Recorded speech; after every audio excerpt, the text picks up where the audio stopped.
Okay, question 1. With this question, it's fairly simple. There's a few things you need to state, and that is it. So question 1a is asking us to state whether the following statement is an identity. When you're given something like this, to prove it's an identity, it's fairly simple. Substitute some value for x, pick any value, so let's say 5, and pick a value for y, let's say it's 3. So if you substitute these values into this equation, we would get something like this. So y is equal to 3 is equal to 6x, which means 6 times x. Our x is 5. 6 times 5 is 30. Take away 5.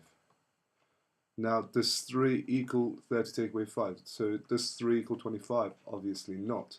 So y is equal to 6x minus 5 is not an identity. For question 1b, it's a little bit easier. Now, when you're given something in brackets and it's asking us to make sure it's an identity or not, try and expand this bracket and see what you get. So expanding x plus y, x minus y, this gives us x times x, which is x squared, x times minus y, which is minus yx, or xy, doesn't matter which way you put it down, and plus y times x gives us plus yx, or xy, it doesn't matter, and plus y times minus y gives us minus y squared. Now, we have a minus yx plus yx. These cancel out. So all you're left with is x squared minus y squared, which is the same as x squared minus y squared on the right hand side. So we can conclude that it is an identity. Yes, it is an identity. It is an identity. Another way you could do this is by substituting values for x and y. But this is not a good idea.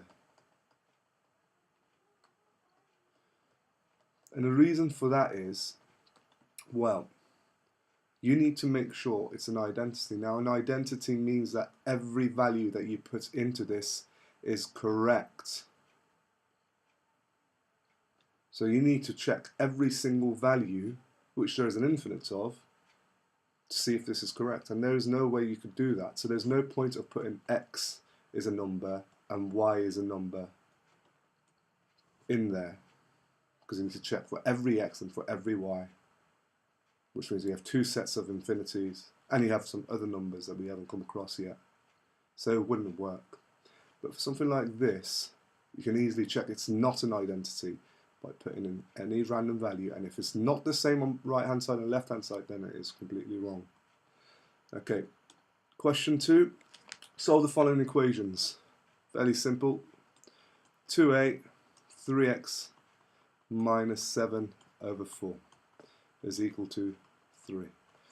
Now, bear in mind, if you start adding 7 on both sides, you are wrong. You need to see what is happening to x so you can do the reverse. The first thing that happens to x, we have an x and we put it into a function machine, we times it by 3. And then what's happening to x is we're taking away 7. So take away 7. And then what's happening to all of that, all of 3x minus 7, all of it is divided by 4. So divided by 4. And that gives us 3. So to work backwards, we need to do the inverse of dividing by 4, so it's timesing by 4. Inverse of taking away 7, adding 7, and the inverse of timesing by 3 is dividing by 3. And that gives us a value for x. So 3 times 4 is 12, plus 7 is 19. 19 divided by 3, you can simply write as 19 over 3, which is the same as saying 9 divided by 3. So x is 19 divided by 3. Another method you could do which is even easier, is notice when we go backwards it's times in by 4. So imagine you have a number, imagine 3x minus 7 divided by 4 is equal to 3. So if you have a number 3x minus 7 divided by 4, the opposite of dividing by 4 is times in by 4. So 3x minus 7 divided by 4 is equal to 3. First step you would do, you would times by 4 to get rid of this divided by 4. Do it on both sides to balance. That would give us 3x minus 7 is equal to 12. We've got rid of this divided by 4 by times by 4. Now simply add 7 on both sides. That gives us 3x is equal to 19. And again, we divide by 3 on both sides. Divide by 3. X is 19 divided by 3. Because this times by 3 gets cancelled out with this divided by 3, and you're left with 19 divided by 3. Question 2b.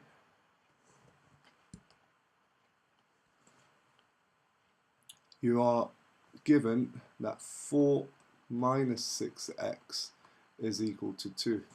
Now I've seen some weird working out before, but I've never seen the weirdest work. Well, I was quite surprised by some of the methods that we were doing. Now I'm going to show you some typical mistakes that were made. First mistake was take away 4. Actually, this is not a mistake, it's correct. But when you took away 4, a lot of you wrote down 6x is equal to minus 2. We've still got a minus 6x. So how could it become a positive 6x by just taking away 4? I have no idea. But you need to make sure that you write your minus there. Now this is not a mistake. Minus 6x needs to be there, is equal to minus 2. Now the next step would be to get rid of this minus 6. A number that is negative divided by another number that's a negative, you'll end up with a positive answer. So if we divide this by 6, positive 6, we're going to be ending up with minus x.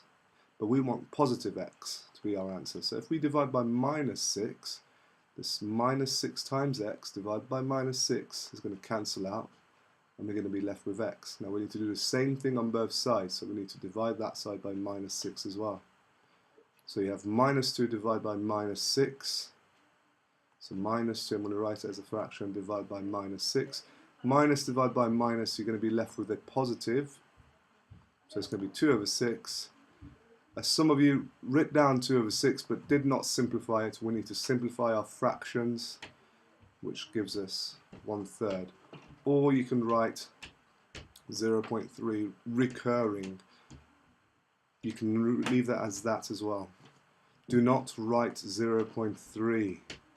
1/3 does not equal 0.3. That is a common misconception, and it is wrong. You would not get the mark if you write 0.3, because 0.3 is actually equal to 3 over 10, and you cannot simplify this, and that is not equal to 1/3, which is the simplest it can be as a fraction. So 3 over 10 does not equal 1/3. So 0.3 cannot equal 1/3. Okay, question 3a. Expand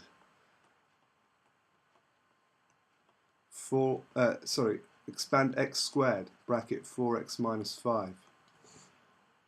Fairly simple. X, so we need to expand the brackets, we need to get rid of the brackets, so we do x squared times 4x, and you're going to be left with 4x cubed, because you have now 3 x's multiplied by together, so you have x times x, which gives us x cubed. Now you have x squared times minus 5, which gives us minus 5x squared. That's 3a. 3b, we need to expand x plus 6 bracket x minus 7. Again, x times x gives us x squared. X times minus 7 gives us minus 7x. 6 times x is the plus 6x. And 6 times minus 7 is minus 42. Do not leave your answer as this. I've saw 1 or 2 equations where you've left your answer as that. That is not simplified. You need to make sure you simplify that. And you do that by collecting the like terms. Now, you have the 7x and the 6x. But remember, the sign in front of the term belongs to the term. So that minus 7x plus 6x. Well, x squared, there is no like term for x squared, so you just leave it as x squared minus 7x plus 6x. You're going to be left with minus x. So that is minus x. And you can't collect like terms for minus 42. It's just a number. No other numbers present there. So just minus 42. 3c, same thing. I'm just going to write down the answer so you can see what's going on.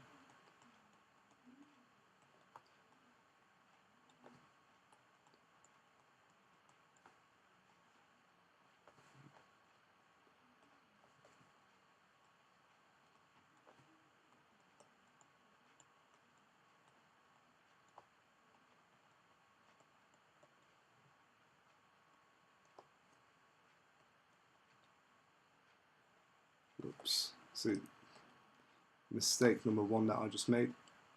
Plus 3 times minus 9 is minus 27.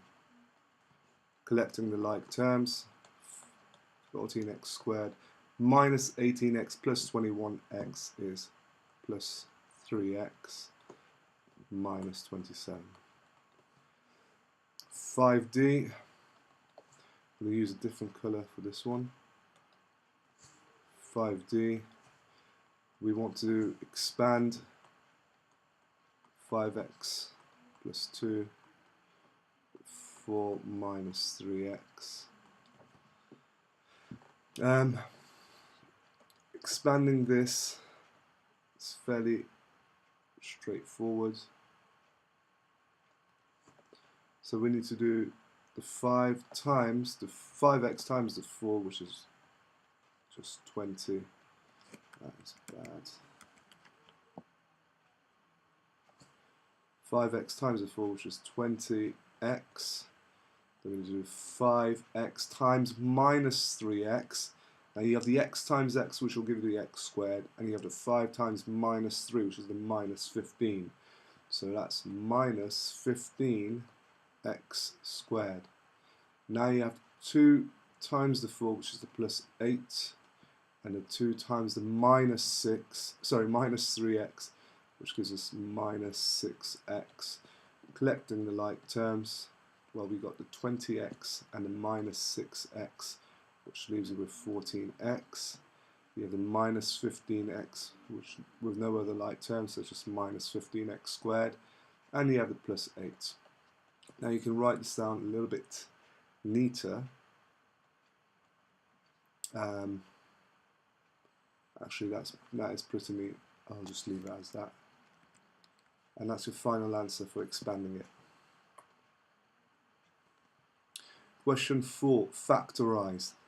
Keyword factorize. We need to put these into brackets. Now question 4a is fairly simple. 6x minus 8x cubed. Now you have x as a common factor of both terms, and you have 2 as the highest common factor of 6 and 8. You can even write this like this: x cubed. Now notice you have an x here, you have an x here, so that's a common factor. But you need to factorize the highest common factor of 6 and 8 is 2. So you have 2x brackets. And the reason why you have one bracket is because you have a factor of x in both terms, and you have a number that's a factor on both terms. So you just need one bracket. Now 2x times something we don't know because it's 6x, and that's 3. And 2x times something we don't know gives us minus 8x cubed. Well, let's just get the minus 8, and that is by timesing it by minus 4. So 2 times minus 4 gives us the minus 8. But we need x cubed. We've got an x here. So x times x squared gives us this minus 8x cubed. So 2x times 3 is 6x. 2x times minus 4x squared is minus 8x cubed. B, x squared minus 64. We need a number. We need two numbers because there isn't a factor in both terms. So there is no x here, so we need two brackets. We need two numbers. When we multiply them together, or the product of them is minus 64, and their sum, the two numbers, is 0. Now, two numbers I can think of to give us product of minus 64 could be 32 times minus 2, but the sum is not 0, so we're nowhere near close. Now these two numbers have to be the same to give us a sum of 0, but one with a different sign. And the only way that we could do that is 8 times minus 8 to give us the minus 64, but 8 plus minus 8 also give us 0. So our two brackets, one with a positive 8 and one with a negative 8.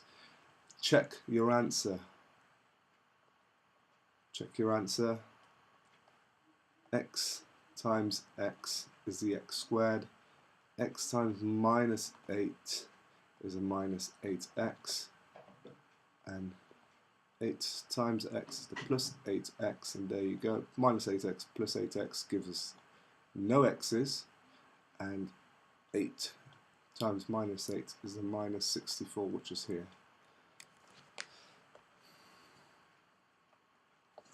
Question 4c.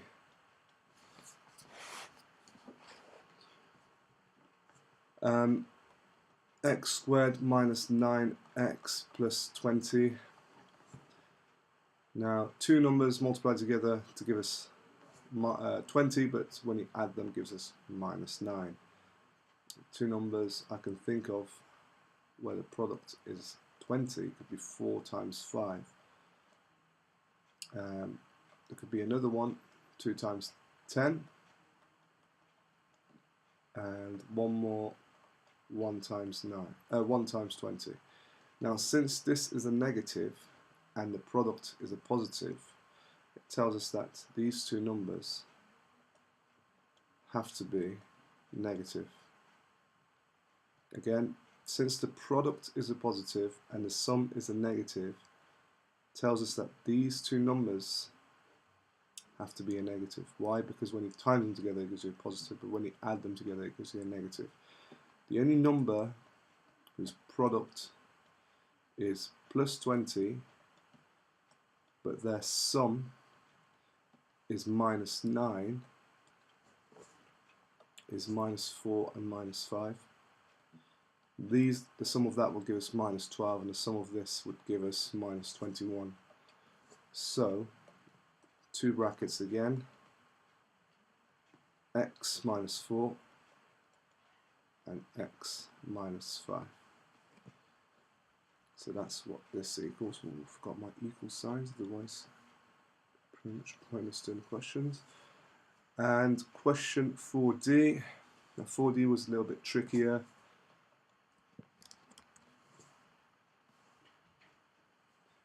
The reason for that is you probably need to know your 7 times table up to 16, or you need to know your 16 times table. The two numbers whose product gives us minus 112 and their sum gives us minus 9 is actually minus 16 and 7. So minus 16 times 7 gives us minus 112, and minus 16 add 7 gives us minus 9. So that is equal to x minus 16 and x plus 7.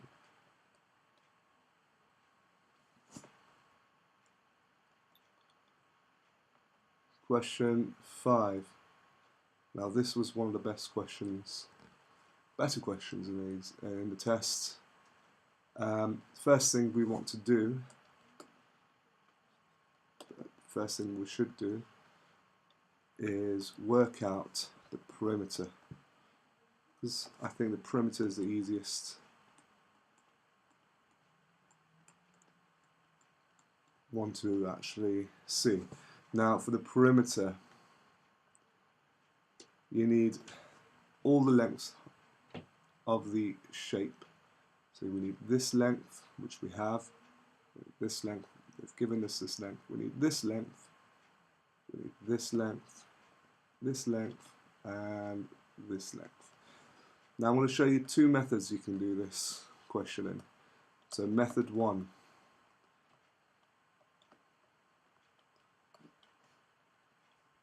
Method 1 is to actually work out the lengths that we don't know. Now this length is the one that we don't know, and this length is the one that we don't know. All the other lengths we do know. To work out what this length is, we can do the following. We know that x plus 1 plus this length should give us 2x. And the reason for that is because this is a compound shape made up of rectangles or squares, we don't know. No, actually it's the rectangles. And the opposite length of a rectangle, so the opposite length of this, is equal. So this length must also be x plus 1. And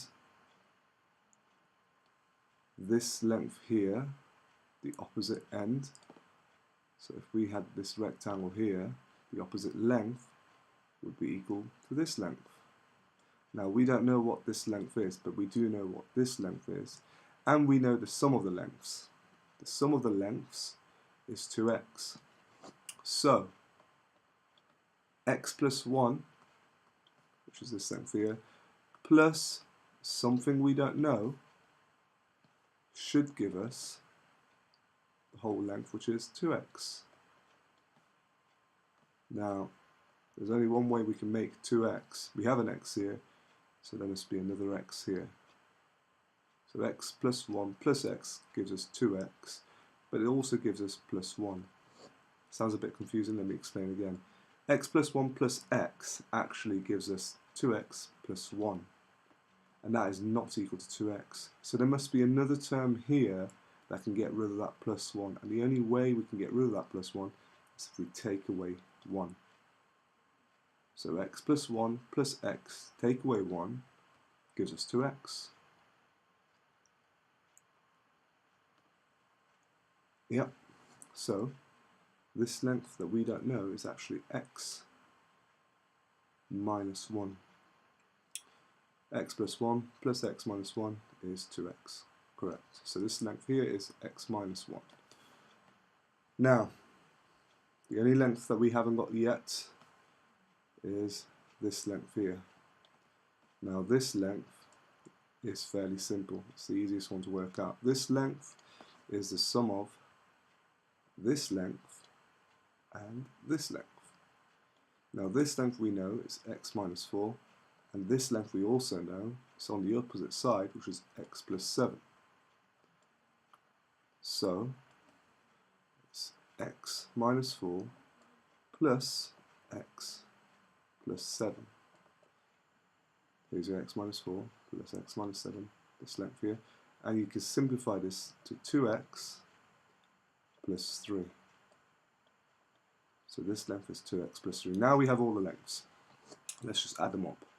So the perimeter is the x plus 7 over here, plus the x plus 1, which is here, plus the x minus 4, plus the x minus 1 and the 2x plus 3, which is over here, and last one, which is the whole length over here, 2x. If you simplify this, collect all the like terms of the x's, so that's 1x, 2x, 3, 4, 5, 6, 7, 8 x's, and simplify the numbers, so you've got 7 plus 1 is 8, take away 4 is 4, take away 1 is 3, add 3 is 6, there's no other numbers, so it's just 8x add 6. So the perimeter in terms of x with no brackets is 8x plus 6. Now, the area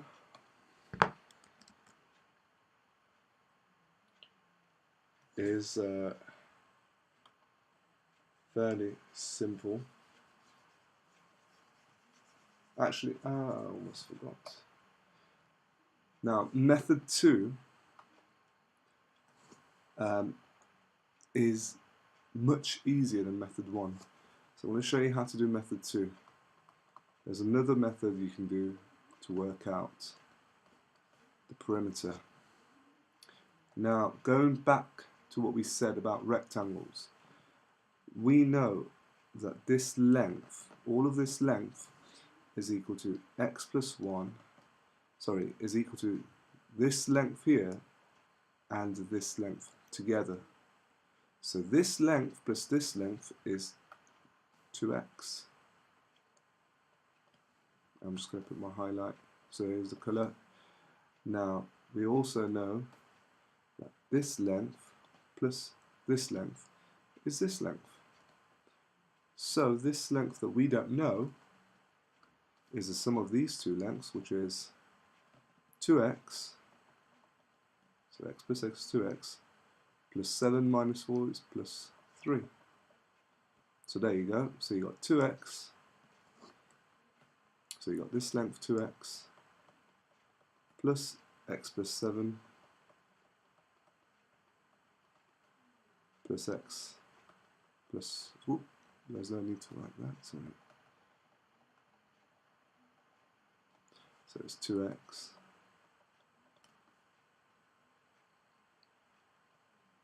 plus the other 2x, plus, it's supposed to be, plus 2x plus 3. Now this length, this purple line, is the same as that, so we can just add another 2x plus 3. And that simplifies to 8x plus 6. It's a less messier work than writing all of that.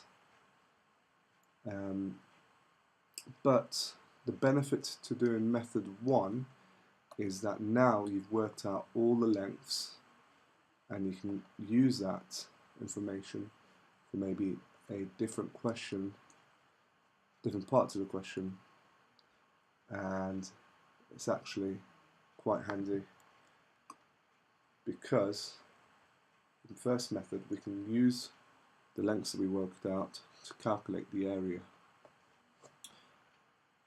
We can do the area in red. Now this is a compound shape. We can call this rectangle here area, let's call it R, because I don't want to use A and B, because we have A for area if we so wish to use it. So area R is multiplying the length and width of this rectangle. Now the length of this rectangle is x plus 7. It's all of x plus 7, so we're going to put it in brackets. So that says all of x plus 7 multiplied by all of x plus 1. So we're going to times that by x plus 1. So that's our R.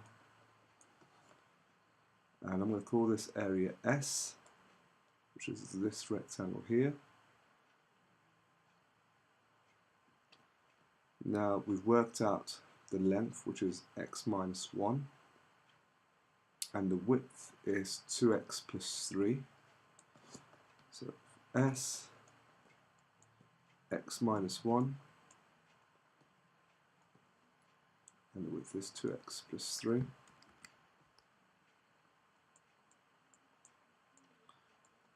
Now we have to expand. Expanding the first one for area of R gives us x squared plus 8x plus 7, and expanding for area 2, x times 2x is 2x squared plus the 3x minus the 2x minus 3, which gives us 2x squared if we simplify it, plus x minus 3. The last thing we need to do is to work out the area of the full shape. So we need to add the areas R and S. So that will give us x squared plus 8x plus 7, and S is 2x squared plus x minus 3. Simplifying this expression gives us, well, collecting like terms, x squared, 2x squared gives us 3x squared, 8x plus x gives us the 9x, and plus 7 minus 3 would give us plus 4. And that is the area for the whole shape. Now 5b, so I'm just going to quickly write down what we know to answer question 5b. 5b is asking us, if the perimeter is 22, determine the area of the shape. Now we know what the perimeter is in terms of x is 8x plus 6. So the perimeter, let's call P, is 8x plus 6. But they tell us that the perimeter is 22, so that must equal 22. Now just requires some simple solving. Subtract 6 on both sides. 8x is equal to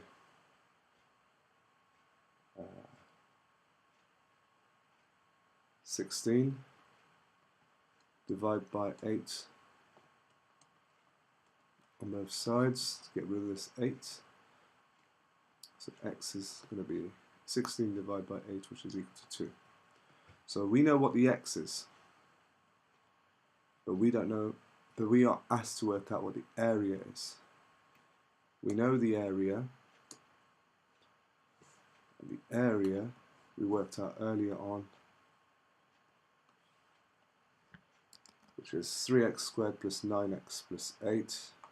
Let's go back to our question. All we need to do to work out what the area is, substitute the value of x into the equation, and we're left with area is 3x squared, which is 3 times 2 squared, plus 9x, which is 2 times 9, or 9 times 2, plus 4. BIDMAS tells us to do indices first, then multiplication, then addition. Indices is 2 squared, which is 4, times by 3 is 12, plus 9 times 2, which is 18, plus the 4, which gives us 34. And just to show off and finish the question, you can write 34, but it's better to write units squared, just to show that you know you're working out area, because they haven't given us any units, so you can just write units squared.